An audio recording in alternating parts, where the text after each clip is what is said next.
Hey everybody, thanks for coming back. This is episode 3 of Remember Me, I think is the name that I'm going to use for this podcast. And episode 3 is going to be all about my parents. So both my parents were born in Kalamazoo, Michigan at Borges Hospital. And I guess I will start off with my mom. My mother's name is Laurel Hope, and her maiden name was Taylor. And obviously she's a learned now. She married my dad, so. But my mom she's an amazing person. She is very artistic. She worked pretty much her whole life in greenhouses, planting flowers and taking care of all the stuff that greenhouse workers do. Actually worked a couple summers there with her at Den Hardig Greenhouses in Comstock, Michigan, which is where they lived. Um, they got married early, very young. Had to figure life out a little bit. My dad was going to school. My mom was going to school. There's quite a bit of an age difference between my father and my mom. But, it worked out. They were married for 50 years, together for 55. So, but my mom, very artistic. She also did ceramics, had a ceramic class where she taught other people how to do ceramics, and very, very good with ceramics. She did a lot of what's called slip casting, where they pour liquid clay into molds and then would let it dry just enough to where they could dump the rest of the clay out, and they'd have a hollowed out ceramic piece, and then you fire that. Do a bunch of stuff. I know a little bit about ceramics and a little bit about pottery, mostly from my mom. Miranda, my better half, also does pottery, but she does pottery on a pottery wheel. So I get to see a little bit of that too. My mom, I remember she was really good at painting, and when I was a kid, so I grew up for the first chunk of my life on a street called Pickard Street in Comstock. And I remember my mom painted an entire mural on one of my walls of Smurfs. It was like the whole Smurf village, and she like made some ceramic Smurfs and had all that. And the Smurfs they were pretty cool when I was a kid, so I was pretty stoked at like 3 years old to have this like massive mural on my wall. Mural.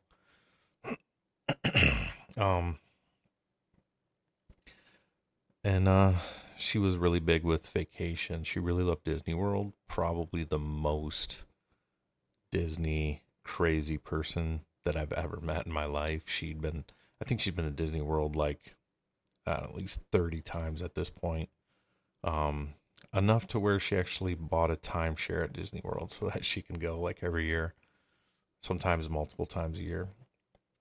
And she got Disney stuff all through her house too, right? So super crazy about Disney. I remember even as a young kid, she would save money up from her greenhouse job enough to, we would always take a drive down to Disney. And when I was younger, we would actually stay, my parents didn't have a whole lot of money, so we would stay at Yogi Berra campgrounds. I don't know if anyone remembers that from Florida back in the day, but so I have some fond memories of camping at Yogi Berra campgrounds and doing those things. My mom she is one of the people that has zero filter, and she tells it like it is. She will tell you everything that she can about whatever the hell she's thinking about at that time. So she doesn't hold anything back. about anything. So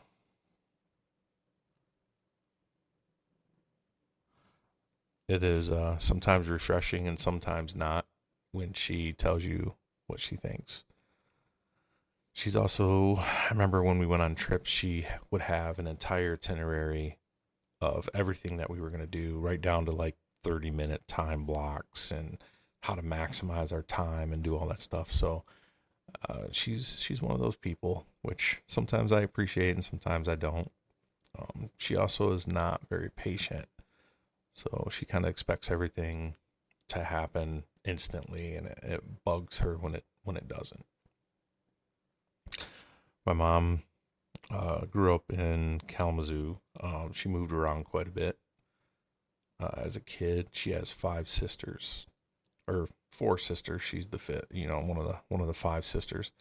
Her oldest sister is Wendy, and then Wendy, and then my mom, Laurel, and then right after her was my Aunt Robin, and then my Aunt April, and then my Aunt Heidi. And I got to hear some stuff about my mom's childhood.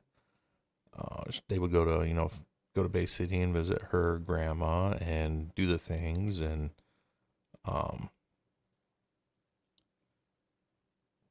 just really enjoy spending family time together.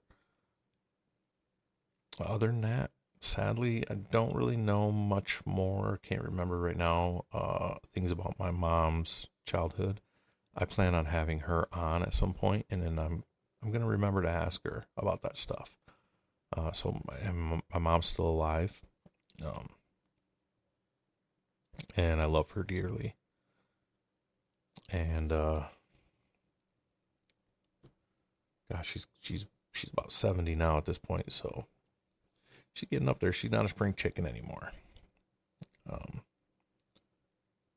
my my mom's also really good at writing short stories and stuff like that. I really kind of wish that she would do more of that, uh, just to get some more of her creativeness out. And then we'll move on to my dad. My my dad passed away about a month before I got or before they found the cancer. I hadn't been officially diagnosed at that point, but so I still was kind of grieving my dad when I found out, and that made it a lot rougher. I think it also probably stunted my grieving time for my dad a little bit, so I wasn't really I didn't have a chance to properly grieve, so it keeps sneaking up on me every once in a while. I'm sure that'll happen for a while yet. And I do have to apologize. You're going to see me get emotional several times in this podcast. Again, I'm not going to edit anything out. Um, whether I say something right, wrong, or indifferent, it doesn't matter to me. This podcast is really about capturing me and how I'm feeling, and learning a little bit about my life as we go along, and mainly for my children, who I all love dearly, especially my son, who's only one. So I'm really worried that he's not going to remember or know who I am really. But getting back to my dad, his name was Terry Joe, so his middle name is my first name. Um, he was born and raised in Kalamazoo, Michigan. Um, he went to West Elementary. My mom went to a host of schools. I think the school that she had graduated from was Loy Norix. And my dad went to West Elementary and then the middle school, and he was the first class to attend the new, which is the old now, high school in Comstock, Michigan. So I heard about that several times from him. My dad was a bit of a storyteller. He didn't really talk much until he did, and then he talked a lot. But most people remember him as being like the silent, gentle type. Uh, Being his son, I got to be around him a lot more, with a lot of that stuff. So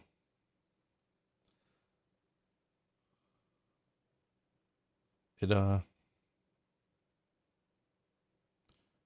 me a chance to. Sorry, I was trying to put my phone on silent. Gave me a chance to hear some of his stories and really remember a lot about him and hear a lot about his childhood and hear about a lot of the stuff that he did growing up. I did also growing up. I by the time that I was 5, my mom and dad bought some property next to where my grandma lived, where in the house that my dad grew up in, right on the Kalamazoo River, below the Morrow Dam. So a lot of the stuff that he did growing up with grabbing the canoe and going out fishing and running through the woods and doing all the things, I got to do that as a kid. So super grateful for that.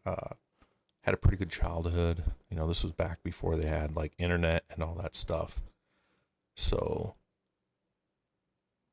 it's kind of cool to not only hear about his life, but actually get to kind of live it a little bit. My dad was also a big trapper.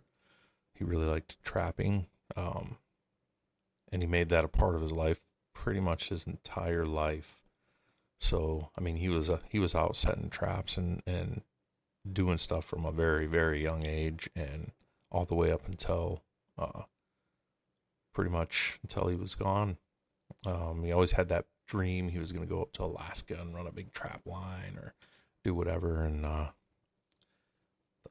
about the last 5 or 6 years of his life, he talked about trapping a lot, but never really went trapping. He was getting a little older and couldn't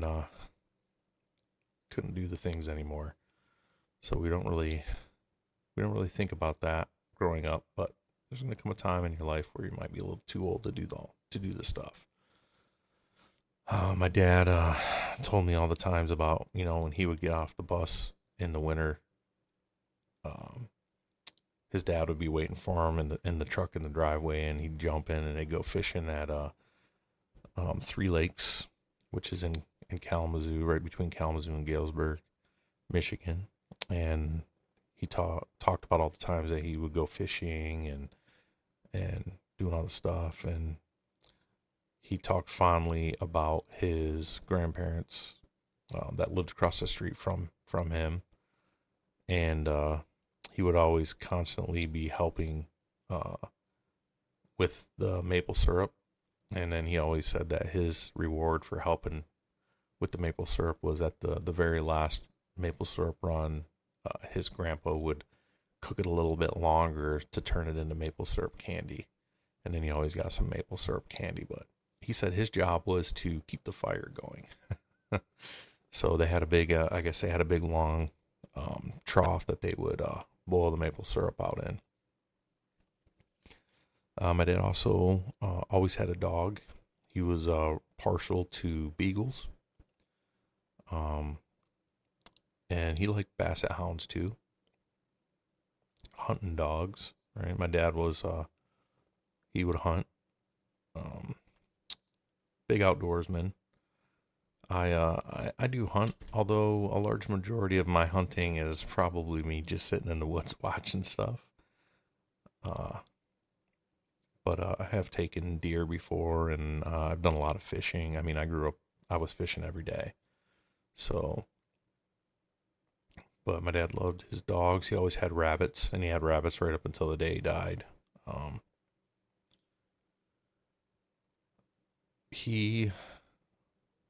My dad was a very caring man. He really was the rock of the family.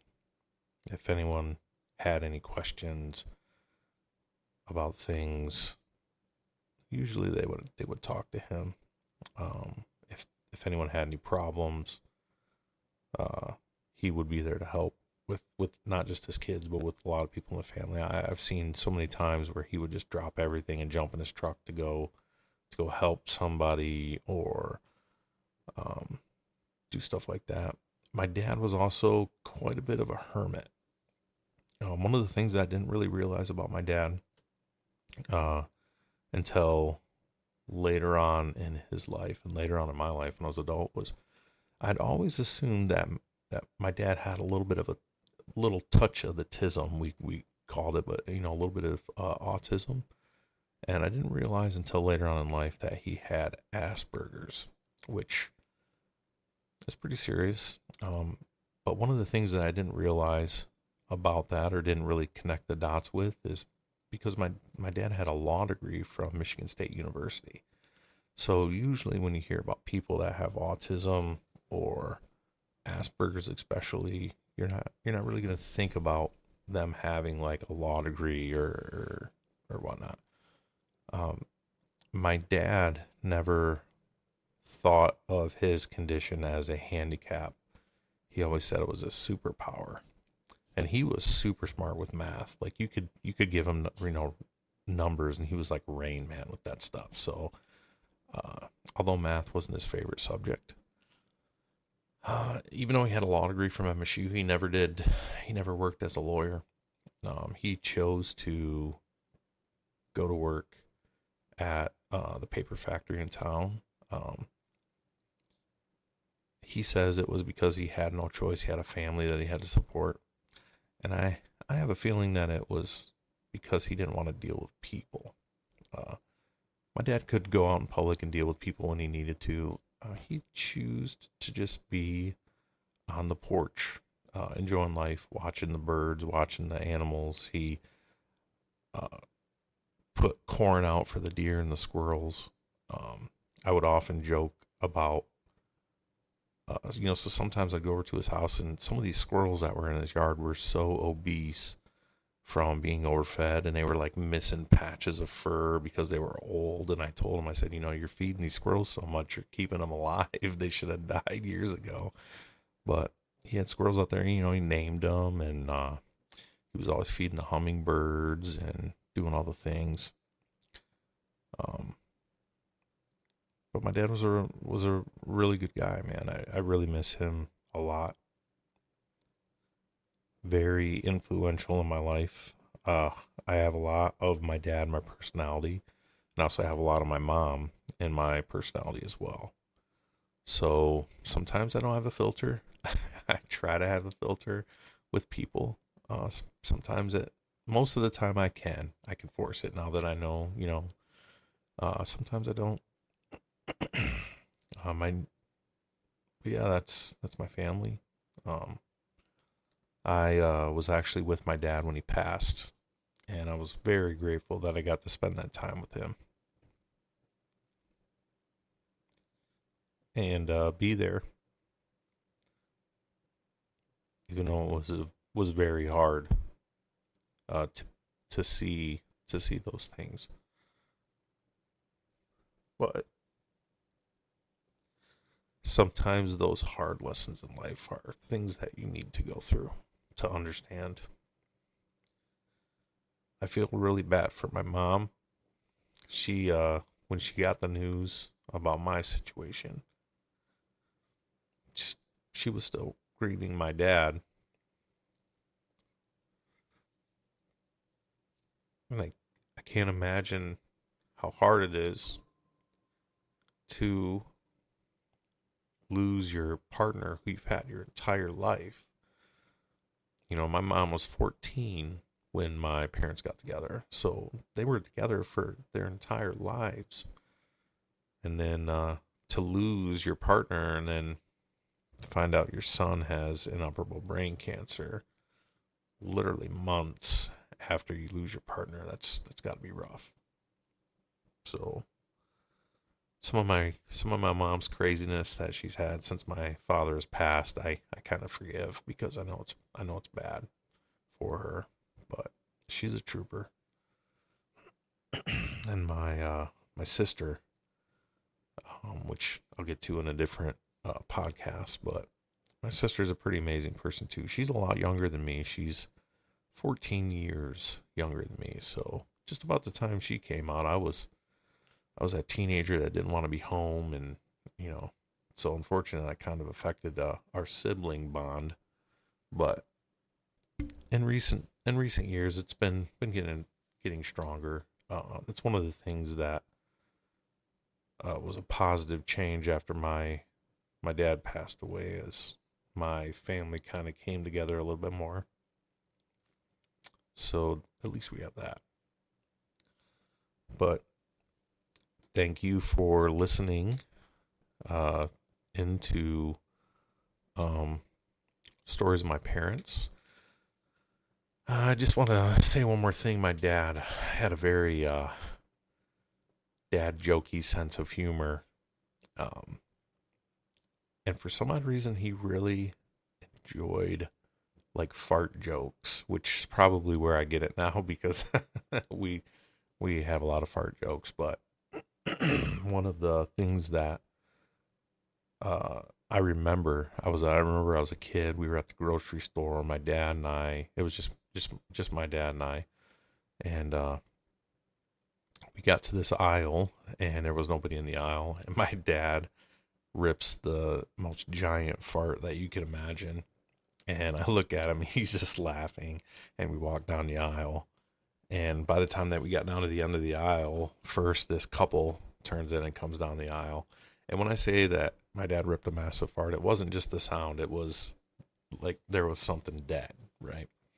So this couple walks in the aisle, and the lady immediately turns and smacks her husband. And he's like, "It wasn't me." And my father and I were down at the end of the aisle trying to keep straight faces, and he's just cracking up. And then so they walk out of the aisle, and then as soon as they walk out of the aisle, this mom with three kids walks into the aisle, and she had her kids within like three steps into the aisle. She had her kids lined up at the end of the aisle, and she was checking each of their shoes for like dog poop. My dad just lost it. And I know that was a very funny memory for him because he frequently told that story at family gatherings. And that's part of the stuff that I'm going to remember from my dad. But yeah, thank you for listening. And that is the story of my parents. I'll probably have more stuff of my parents. I'll probably have my mom on this podcast at some point. And hopefully this gives you a little bit more insight into my family. Thank you.